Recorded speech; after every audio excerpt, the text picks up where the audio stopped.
what President Trump has done on the record in terms of acting to advantage a foreign power to help him in his own election, and the obstruction of information about that, the cover-up, makes what Nixon did look almost small.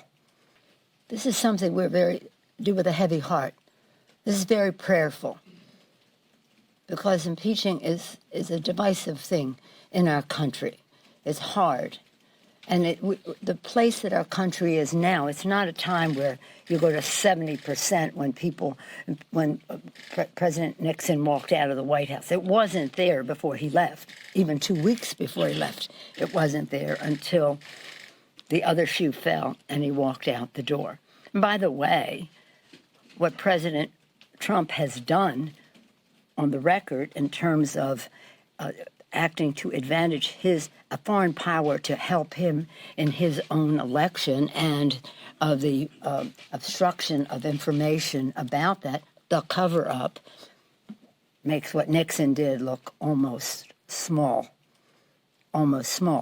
But again, an inquiry is an inquiry, and people come in and you hear what they have to say. Next week, some of the Republican suggestions of witnesses will come in, and we'll hear what they have to say. But this is not something that you take lightly, and you make a decision as you go along. One last question. Yes, sir.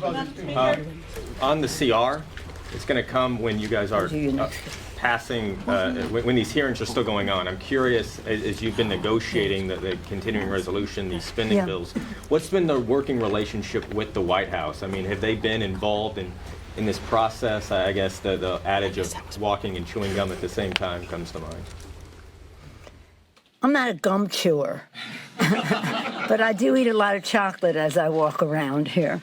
Obviously, the president, the four branch, House, Senate, Democrats, Republicans, and the White House we all have to come to an agreement. And left to our own devices, the appropriators that come from the culture of appropriations and intelligence, that's where I was forged in the Congress, both places that, by and large, when I first started there, were not particularly partisan.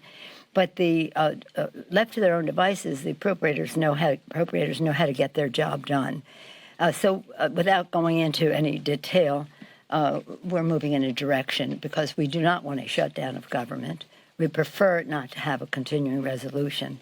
So we have to make some decisions as we go forward. The White House is going to sign off on it. When you say the White House, you mean the administration? President Trump's going to have to sign. Well, the administration. Let's just say the administration. Okay? Okay. And whoever they may designate at the table. Cheryl? Madam Speaker, given that Republicans have been arguing that yesterday's witnesses only heard things secondhand, I'm wondering if you think it would be worth waiting for those who have heard things firsthand, like John Bolton and Mick Mulvaney, to testify, and waiting for the courts to settle don't that. fall into the secondhand stuff, really. That is such a fraudulent proposition put forth by the Republicans. That is such a fraudulent proposition. And and they know it, and that's why they're talking about process rather than the substance of what we have heard. I just won't even dignify what they're saying in that regard. I just won't. Waiting for the courts to rule No, on. we're not waiting, but we are engaged in what the Constitution charges the Congress to do, to make its decisions.